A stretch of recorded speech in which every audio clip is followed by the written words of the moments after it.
Yo, what's up? And welcome, ladies and gentlemen.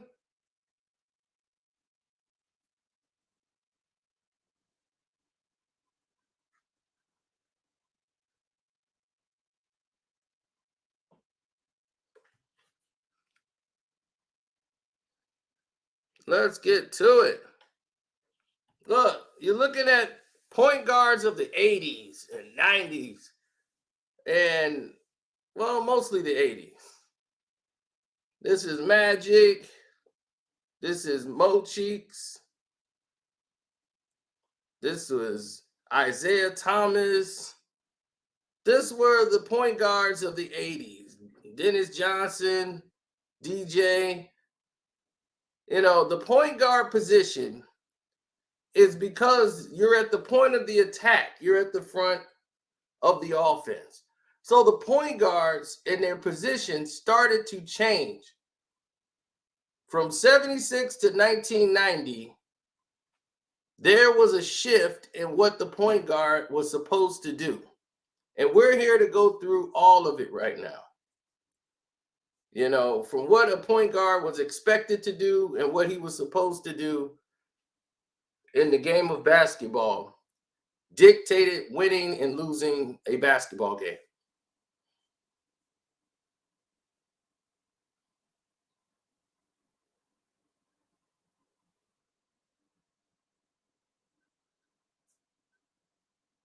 Well, there's a lot of reasons for that.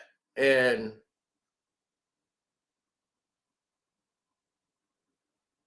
we're going to get to that.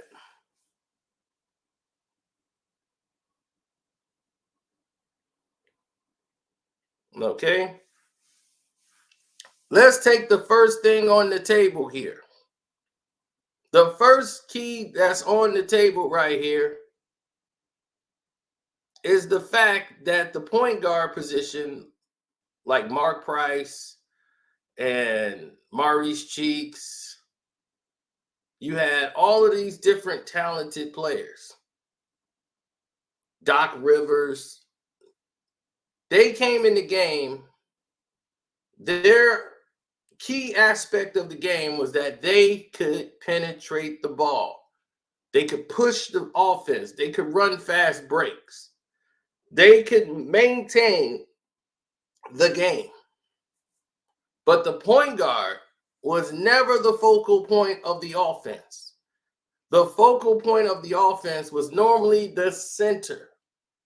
The center controlled the NBA at this time. The point guard would get the play from the coach. That's why he was the point guard. The coach always would communicate with the point guard and tell the point guard what he wants ran. The point guard's job is to illustrate that to the rest of the team. So that's why he's at the front court. He gets to see everything in development, and he's getting the information from the coaches, assistant coach, head coach, who's ever there. They give the information to him. He takes that information and he transfers it to his team. That's his job.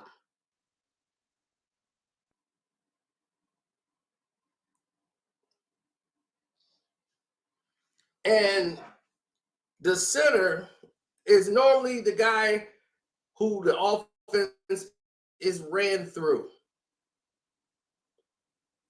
Most of y'all probably didn't know that or probably didn't come in the game at that time.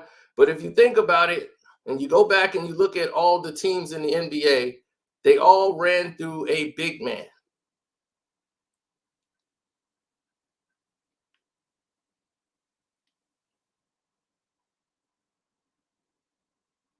Every team had a big man that was the core of the team, from Wilt Chamberlain to Bill Russell, Kareem Abdul-Jabbar. Big men ran the game of basketball.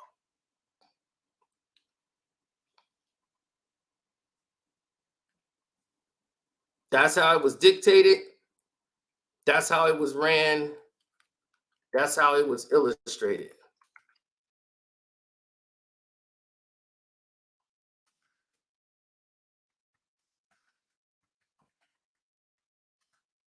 And now you have people like Steph Curry, Dame Lillard, Luca, and all of these different entities that has taken over.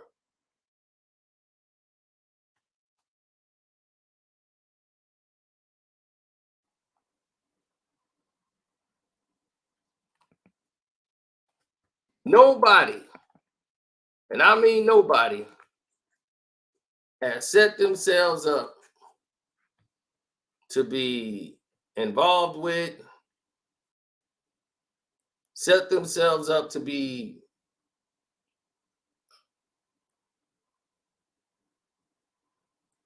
situated with the whole nine.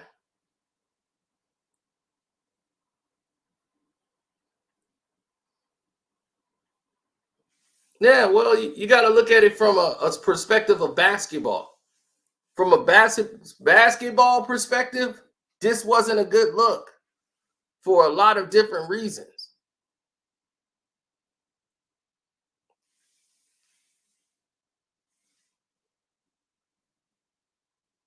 Yeah, we're gonna go into a lot of it. I don't know what happened, man. This whole PC thing is screwed up. Yet again, there was no notifications going out for this, and I don't know what they're doing. But all the point guards changed,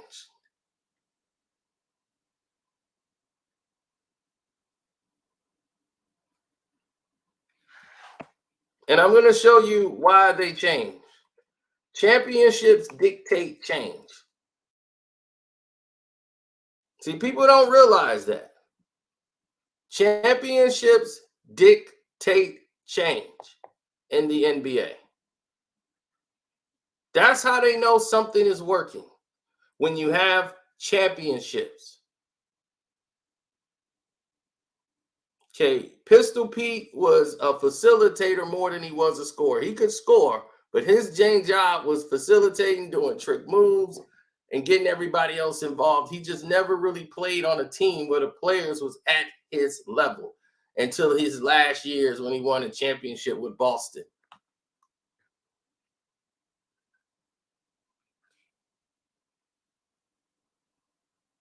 But they didn't want him going out scoring 40 a night. And he could score 40 a night if he wanted to. That all changed.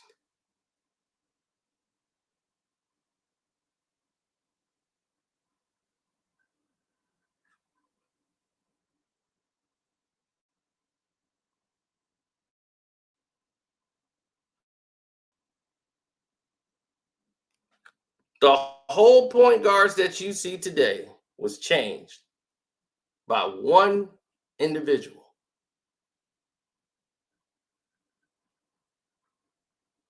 One individual changed the game.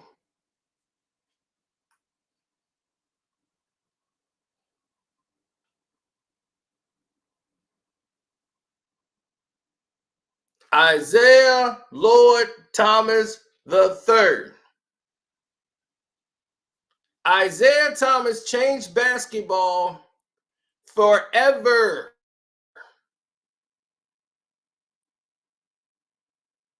Never before in the history of basketball have they ever seen a 6-foot point guard lead a team to an NBA championship. Not that, he led them to 3 straight NBA finals, winning back-to-back championships.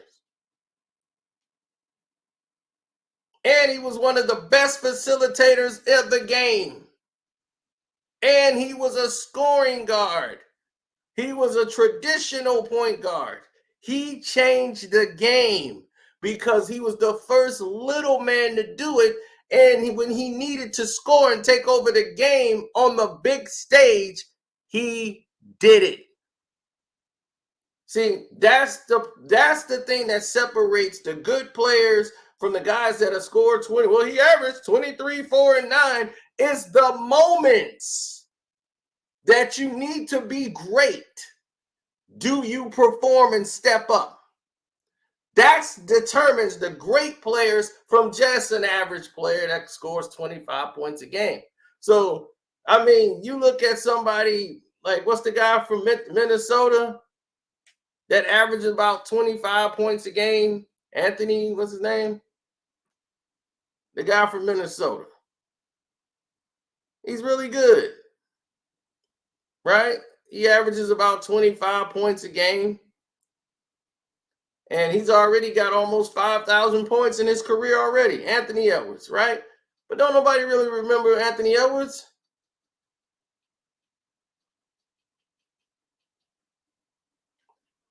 You know why they don't remember Anthony Edwards like that? It's because he hasn't done anything memorable. He just scored 25 points. That's it.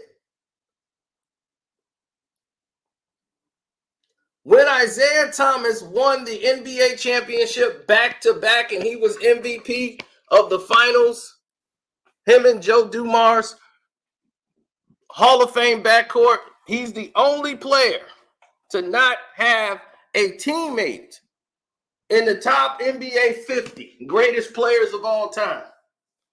He's the only player to be there by himself. Everybody else had a teammate that was on their team. He was the only one standing.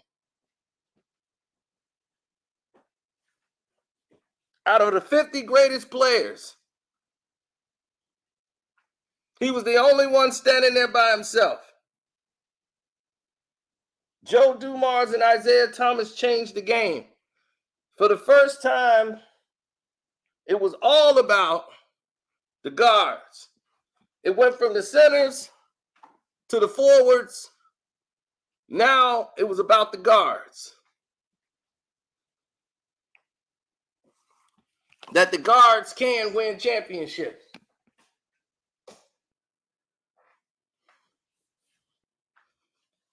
You can be a point guard and a scorer and win championships. Normally, if you were like that, your team wasn't successful and they blamed you. Well, you shooting too much. That's why you can't win. So Isaiah was able to do it with no other player that was in the NBA top 50 and go to the NBA Finals 3 times. So they won the Eastern Conference 3 years in a row with being led by a point guard as the best player on the team, as a top 50 NBA basketball player. Everybody in the NBA saw that and took notice. You want to know what they did after that? Of course, I got Rodman in my top 50. But when they made the top 50 list, Rodman was still playing.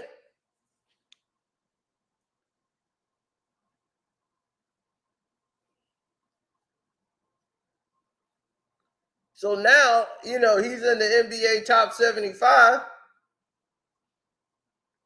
because he is one of the top 75 greatest players the league has ever seen.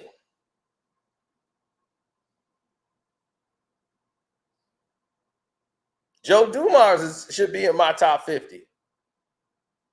In my top 50, he's in there. He's over LeBron.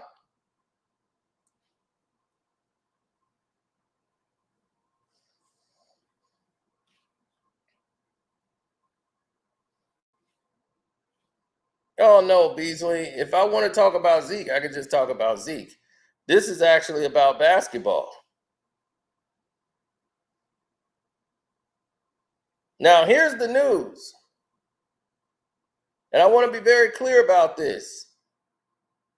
When Isaiah Thomas changed the game, and it was about the guards now, it was a guard game. Michael Jordan was not yet prominent. He was coming into his own. The game was about Michael Jordan, who was a 2 guard. Michael Jordan went to point guard. I'm quite sure you heard that. They moved Michael Jordan to point guard where he was almost averaging a triple-double before he resorted back to going to 2.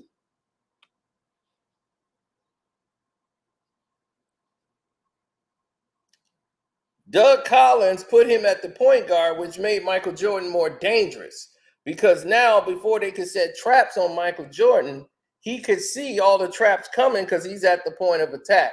But it was exerting Michael to have to get everybody else the ball and then do his thing. It was just too much responsibility on his head. He didn't want to play it no more. So he told him at the end of the season at the exit meeting that next season he don't want to play point guard. He's like, I don't want to play point next year, man. I don't. I want to go back to being a two. It's just way too much on my head to have to worry about getting everybody else going, and then I don't want to do that.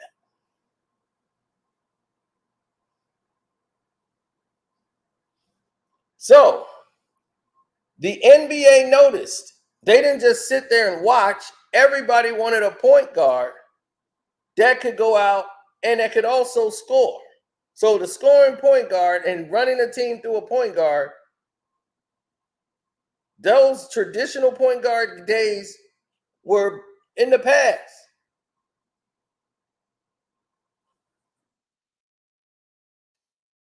You see, other guys didn't realize what was actually happening with all of these different changes that was happening on teams.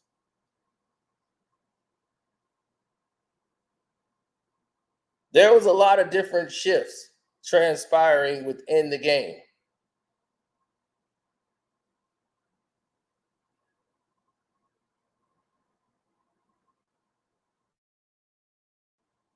There was a guy that was drafted, like Isaiah Thomas, that you guys saw, and he was a traditional, hard nosed, rugged guard.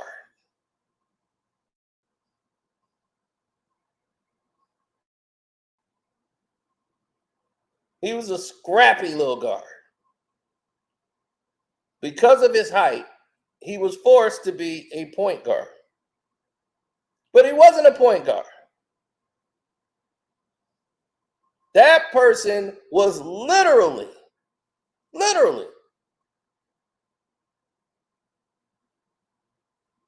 without any fraction of a doubt, that person was a pure two guard.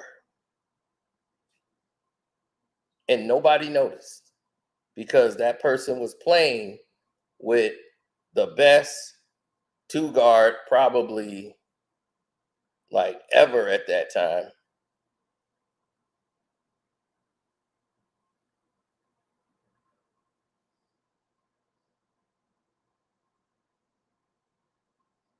And there he is, John Paxson. You see, John Paxson came in the game the same way Isaiah did. Now, with John Paxson in the game, he was a scorer. He was not a point guard. He is a two guard. He was just small. Paxson was a scorer. He wasn't a facilitator. He was just small, so they had to put him at the point position. And Michael Jordan was the two.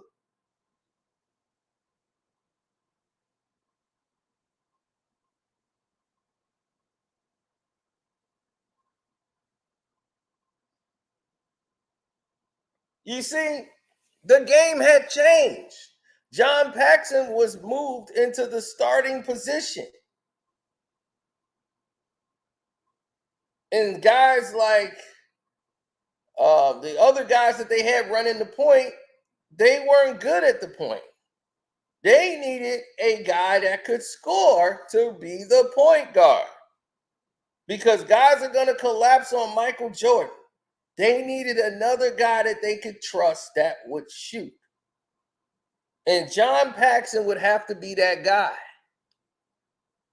that Michael's going to have to trust to hit that shot. He's only going to have to hit 3 or 4 shots a game. But I need to know you can do that. And with a traditional, just basic point guard, that's not going to happen.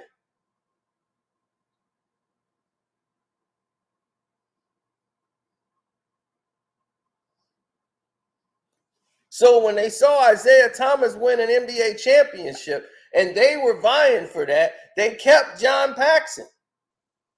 They didn't move to get a bigger point guard. Because with Magic Johnson, they were saying that's what you need. You need big point guards. You need big guys, 6'5" or taller.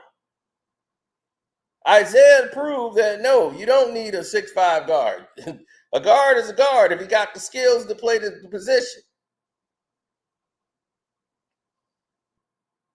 So John Paxson became the 2 guard. Now, in 1990, Scottie Pippen started to work on his skills, his ball handling skills. And his confidence grew as the season went on. He earned his right to get to his first All-Star game. In 1991, Scottie was on a mission to prove himself. He started practicing more. He started working on a bank shot from the side. He used to go down to the gym, work out, and shoot off the glass. But he wasn't playing against people like that. Mostly his games were working on just getting himself improved in ball handling. So when they start running scrimmages, Scottie would get the rebound and bring the ball up the court and run basically the point position. Phil Jackson saw this as an opportunity to give Scottie Pippen more ball handling opportunities because he was a big guard. So to run the point, Scottie would do it from time to time, and Michael and John Paxson would turn into two guards. So now you got 2 guys that are your 2 guards, with your point guard, your small forward, bringing the ball up as the point. This was Phil's go-to plan when he wants to change the look of the game because he doesn't like the way the game is going. So this was another option that they inserted into the game.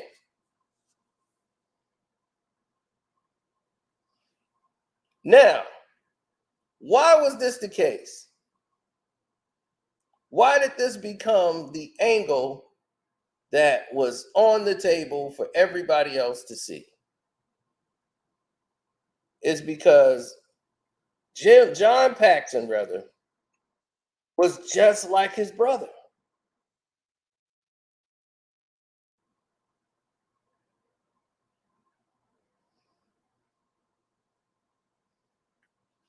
His brother spent a lot of years with the Boston Celtics. He was just taller than John. That was it.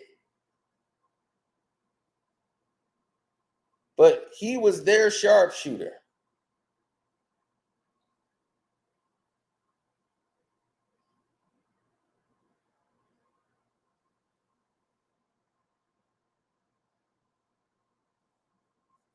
Now, everybody in Cleveland should know what went down with the Jim Paxson situation, but we'll get into that at another date as it involves LeBron James.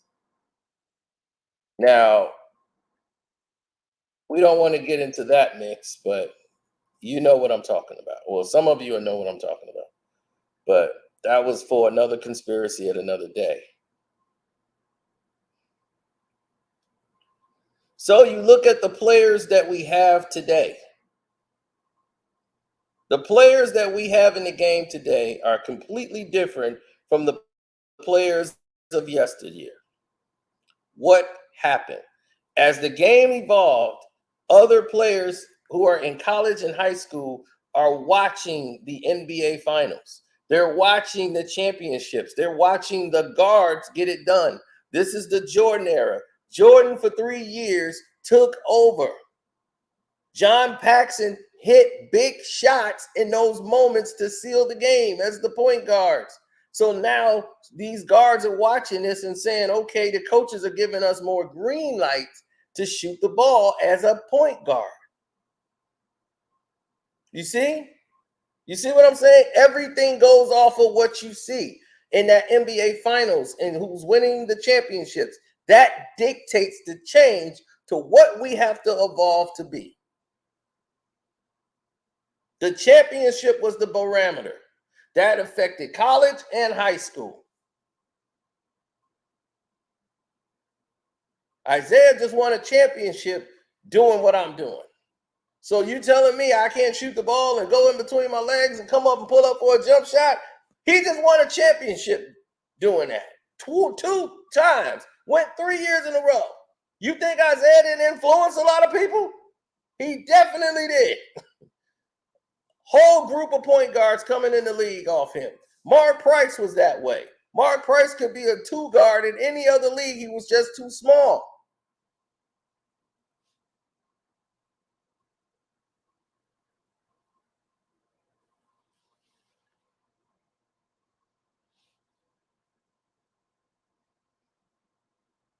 Now the game has too many guards. Everybody's a 2 guard. That's the problem. The game should be called 2 guard because that's it. Everybody's a 2 guard. The center's a 2 guard. The game is a 2 guard now. That's it. Everybody wants to be a 2.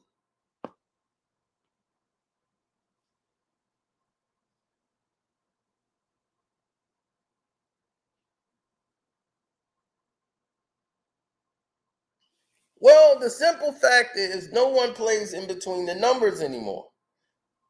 They all play a different style of the game.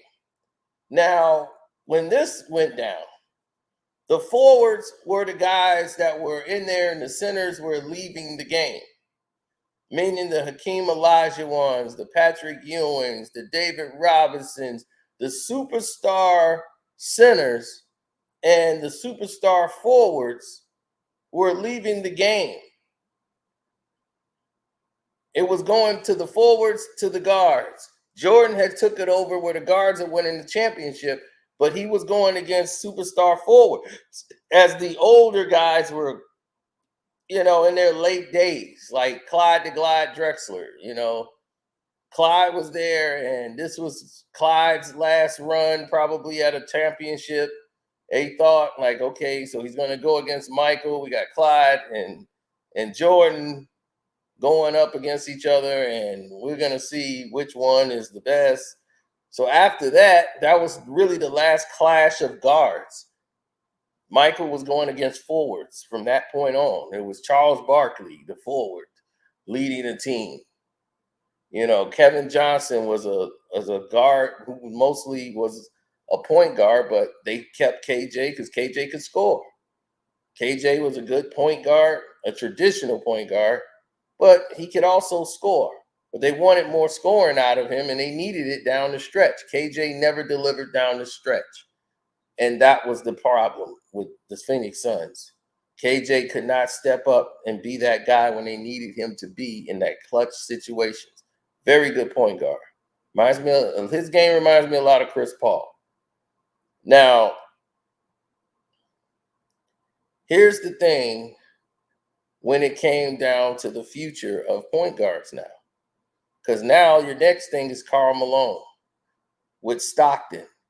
Forwards needed a guard to get them the ball. They needed a great guard that can get them the ball. Charles Barkley got his MVP when he had Kevin Johnson. When Karl Malone got his MVP, he had Stockton.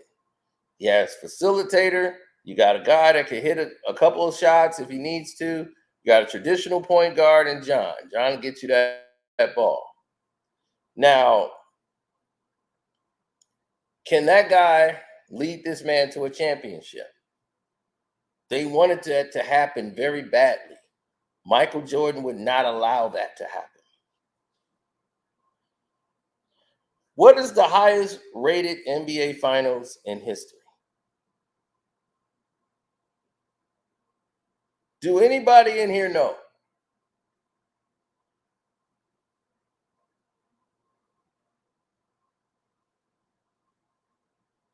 Even today, the highest rated series in NBA Finals history. Let me tell you what it is. Don't even guess. The highest rated NBA Finals history is the 1998 Bulls and Jazz. The Utah Jazz, everybody say it's so boring. Nobody likes the Jazz. That was the highest rated NBA Finals. The second highest rated NBA Finals is the first year, the 1997 NBA Finals against the Utah Jazz. So Stockton and Malone and going up against Jordan was important. The whole world was watching it.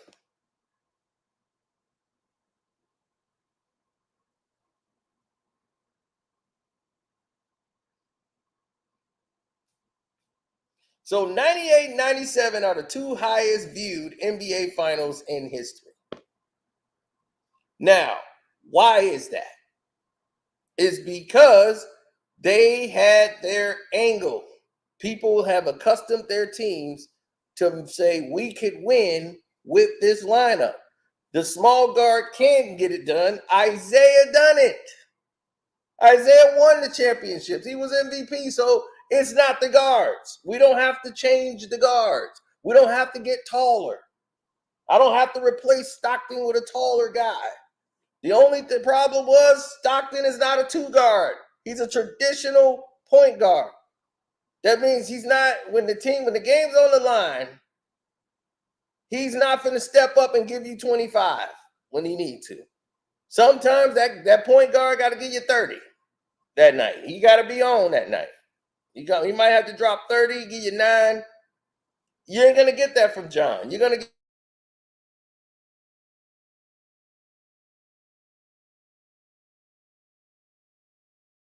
get assists. That's his numbers. That's his game.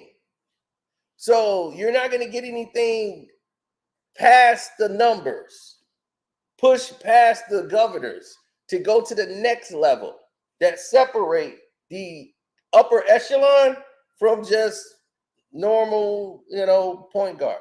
John was great. Don't get me wrong. John had a weird looking shot, but it would go in. But John thing is he was basic. I mean, not basic. He's just not going to take you to that next level and make that shot that's going to win an NBA championship. He was never going to be that guy. And when they needed it, Carl was getting all the attention. And when Carl needed somebody else to step up, Jeff Hornacek and Stockton wasn't going to get it done.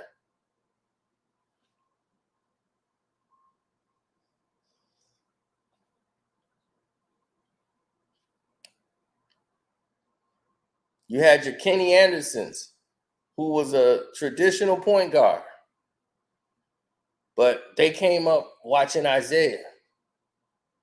You had other guys like all of these other guys that was basically two guards and point guards and small forwards like Steve Smith, who was in Detroit watching Isaiah. You had guys like Jalen Rose, who grew up watching Isaiah. And they came in and they saying, hey, we can take this to the next level. But Larry Bird, in his infinite screwed up wisdom, decided to bench Jalen Rose, who was giving Michael Jordan and the Bulls problems because of his size and how he was able to get to the next level. And he could pull up and hit jump shots. You're necessarily going to leave him for 3, but anything free throw line, this left hand jump shot, he had it level. He can use his crossover, get to the next level, and pull up for his jump shots. He had his game set where the smaller point guard couldn't guard him. And Michael Jordan was preoccupied guarding Reggie or somebody, so he couldn't really focus on Jalen Rose, and it just would go to another level.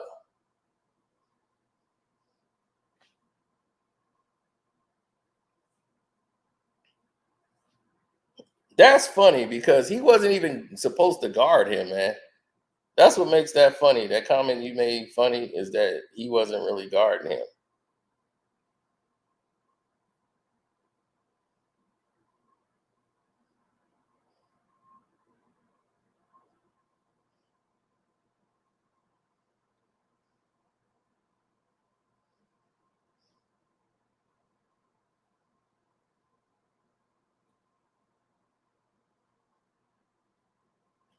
Yeah, it was pretty much terrible, man. But that's what happened. That's how the Allen Iversons came, the Stephon Marburys.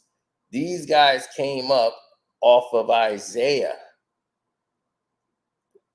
These are the children of Isaiah from what he was doing. So these kids have grown up watching Isaiah go to the NBA finals and doing what he's doing, scoring and all this. And then they watch Jordan for the 3 years, like whatever he was in there doing his thing. So now when Iverson and these guys were in school, like high school, they watching the NBA finals, they seeing Isaiah do what he's doing. So you can't sit there and say they couldn't sit there and say, oh well, he sucked. They watched Isaiah. He played the same position they play. So of course they're paying attention to what he's doing, and what he did to the Portland Trailblazers was next to like, good lord, that was incredible for a point guard to do that to a team. So that changed the full dynamic of everything that was going on with the team. Everybody had to get that two guard point guard, and it's been hard trying to find that balance to have one that could do both. You had Greg Anthony, who played at UNLV. Greg wasn't very much of a shooter, but he was a scorer, to go get it done guy. Kenny Smith was a scoring point guard. He was more of a score two guard than he was a point. And the system just never changed. And for many different reasons, these problems continue to manifest over time. Oh yeah, definitely. So Isaiah was out the league in 93, 94. He was done. He was through with basketball. He retired in 1994. It was official. So, but he really sat out most of the last year. He tore his ACL, and that's how he ended his career. On his last home game, he tears his ACL. So everybody knew this was the end of the road for Isaiah. He could have went and played for the Knicks, and you know, and led them to a championship. The Pistons said, "Do you want to go to the Knicks?" They got an offer for you, and he said, "Nah." And they went and grabbed Derek Harper. That didn't work out. And with Isaiah, they would have won another championship. They would have beat the Bulls. So he just went out the way he did. They wasn't even playing the Bulls that year. They went on to lose to the Houston Rockets. They would have beat the Houston Rockets if they had Isaiah, uh, without a doubt. They'd have been NBA champions. Isaiah would have had another championship. They probably would have convinced him to come back another year, and that would have been that. Yeah, but that changed the guards. That was the changing of the guards. The guards were ruling everything now. Jordan, Isaiah, Dumars, these guys were MVPs of the NBA Finals now. It's the guards. And now that I'm looking at the NBA Finals, when Jordan left, Hakeem won two, and he won back to back, and then David Robinson. It was kind of going back to the centers, but it was like their swan song. So they left, then Tim Duncan came, and then David Robinson got his two, and they were done. And it was trying, let's go back to Shaq. Shaq was the guy they were trying to make the new big superstar, and there were no centers anymore. They were all gone and retired and old. And it was just up to Shaq. And they was like, Shaq, this is gonna be your league. All you gotta do is stay put. Orlando Magic would have won about 3 championships at a minimum. With Penny and Shaq and all that, they were gonna dominate the league. Completely dominate.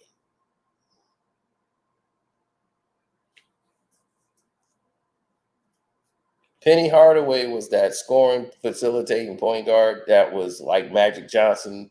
He was Magic Johnson with a post game and a 3-point shot. He was everything. And you're talking about the greatest player in the history of the game had he not gotten hurt. There's nothing he could do. He was Kobe before Kobe. Like Kobe couldn't do at that point what Penny could do. Penny came in the game, could do all that. Kobe couldn't do all that coming in the game. Kobe had to develop this over every year. He's adding on to his game, and it's getting more and more polished. What Penny could do was unimaginable. What he could do, post, spin moves, everything. It was like it was so polished, so NBA ready. Like Michael Jordan saw it instantly when he played with him. He was on his team, and he was the leading scorer of the game. I think Penny Hardaway had about 60 something points in a celebrity game, charity game. Michael Jordan scored like 30 or 40 something points. Penny had like 60. It was a celebrity game, but still, like it was Scotty versus Mike, but Penny was on Mike's team. So that was a clear indication Penny could definitely play with the best of them.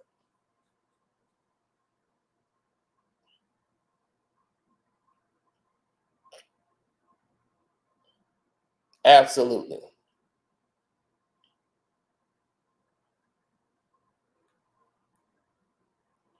I never saw a situation where people were so caught off guard by everything that was transpiring with the game of basketball because everyone transitioned to saying, okay, they're winning championships. We got to get like them. The Houston Rockets didn't want to pay anybody. That's why they broke up the team. Robert Ory was gone immediately after they didn't three-peat. They lost that next year. Boom, Ory was gone. Kenny Smith's gone. Everybody's gone, man. Sam Cassell was gone. That was crazy. Sam Cassell, you're a young rookie who came up big in the big moments, who's supposed to be your point guard. Sam I am was a scoring point guard, scoring facilitator, small two guard.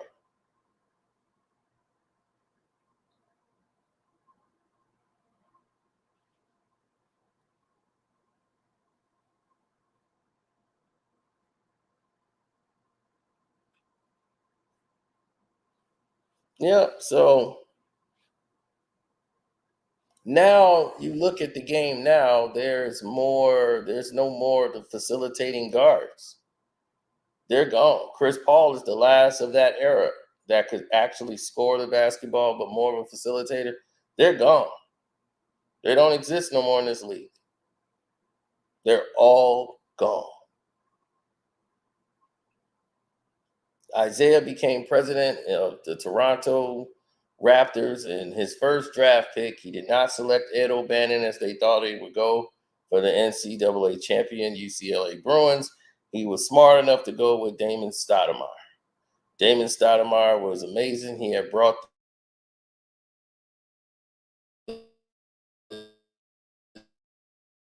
this move into the league called the drop. And the drop step was not used until Damon Stoudemire made it in college as a go-to move. And the NBA had no choice but to approve the drop step. And nobody in the NBA was ready for it. Nobody. They even beat the 96 Bulls. And one of those losses, when they was 72-19, one of those losses, what was they? 72, not 19, 72-10, right? One of those 10 losses was to the Toronto Raptors. Mighty Mouse. That's right. They would go on in 1998. I think it was 96. Neither 96, around that. They had one of the best teams. They had Marcus Camby. They ended up having Camby on the team. Damon Stoudemire, Carlos Rogers. They had a team. Like they were putting it together. Like they was gonna make a run. I used to play the NBA game and pick the Raptors and run teams. Everybody wanted to grab Jordan and the Bulls, and I would run them off the court with the Raptors. For real, it was like NBA Live or one of them. Like, give me the Raptors. You gonna play with the Raptors? Yep. Man, I would Damon Stoudemire, Carlos Rogers, Camby. Man, we was like destroying them. I'm like, Bulls don't have no center. Who they gonna go? Bill Winnington? Dark. Bill Winnington ain't stopping nothing over here. I know y'all just finna use Jordan. And I was like, look, y'all just finna go to Mike. And I'm finna shut that down. No, I got Scotty good. Go get Scotty then. See what he do. Man, I was keeping Rodman off the boards. I was destroying them. Carlos Rogers is killing them. I never heard of this guy. I'm like, yeah, I know. You heard of him now.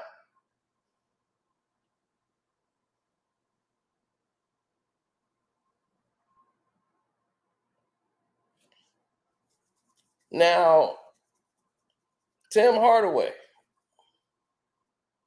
Tim is a scorer. Another two guard, point guard situation. He's a two guard, more of a scorer than he was a facilitator. That was his thing, scoring.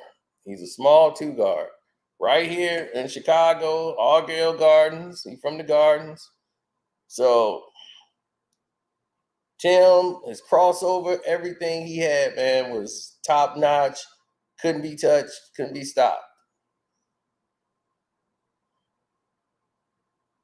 Nick Van Exel, another one. The whole game had changed by the 2000s. Now, all of these facilitating point guards do not exist. Everybody's a scorer. Everybody's a two guard. Dame Lillard, Steph, Luka. Oh, I haven't heard the whole album. I just heard 50 Cent and Nas, Fifth and Nas song, that Office Hours. So I haven't listened to the whole album yet. I just heard that one so far. I've been up handling business, but yeah, I gotta fix this PC, everything, man. But yeah, that's that was the main thing with the point guards. Now you look at all the point guards of today, they're all scorers. Everybody's a two guard. Steph's a two. Everybody's a two, man. There's no facilitating point guards no more. Ricky Rubio, yeah, Ricky Rubio's you're right. He's a point guard, but Ricky Rubio is not going to win you a championship. You know, that's the thing about Ricky Rubio. Ricky Rubio is a European point guard. He don't play the point position like everyone else. He's got to move in order to facilitate. He doesn't know how to stand still and facilitate. A point guard can sit at the top of the key, don't even have to move. Zip and thread the needle in there. He's a moving guy. He's the guy that has to use the whole team. Euro point guards are different. The whole team has to be moving together, and they run sets and run their plays, and then they pass more and facilitate more off movement than traditional point guards. Traditional point guard guys can be standing still, zip, throw a pass, one guy makes a cut. They know where guys are supposed to be. You know, they're gonna risk it. Sherman Douglas was a great point guard. He just couldn't score when you needed him to, but he just come through one day and just started putting up points. Most point guards didn't even have a good shot.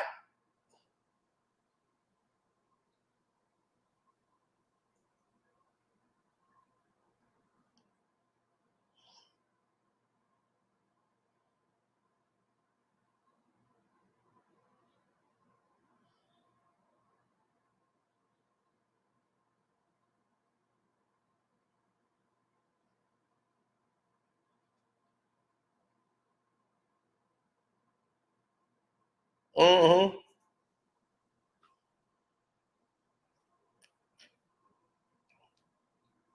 Derek Harper, another guy, score. Strickland was Rod Strickland was a true point guard. He was a true point guard who evolved into a scorer. He was a point guard, but he couldn't really score that well. It took years of development really to get Rod to where he needed to be.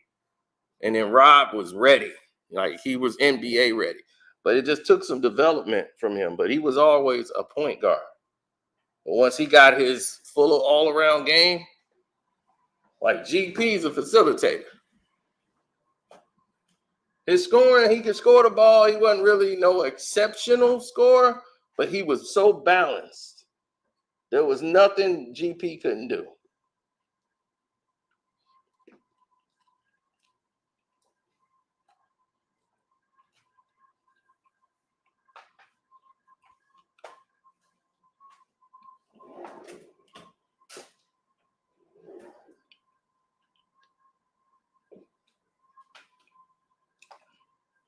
But anyway, I'm going to go ahead and fix this PC.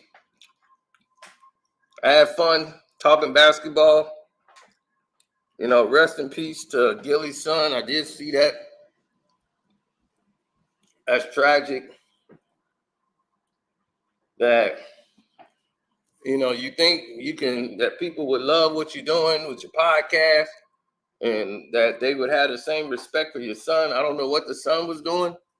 You know, people live their own lives. I don't know if he was an innocent victim. I don't know anything about it except for he was like shot in the back. I want to send my condolences out to him and his family, Gilly and them family. Man, that's pretty screwed up. I don't know anything about G Herbo's situation. Somebody brought that up in the chat, but let me go ahead and finish up here, and I'll talk to y'all later. One.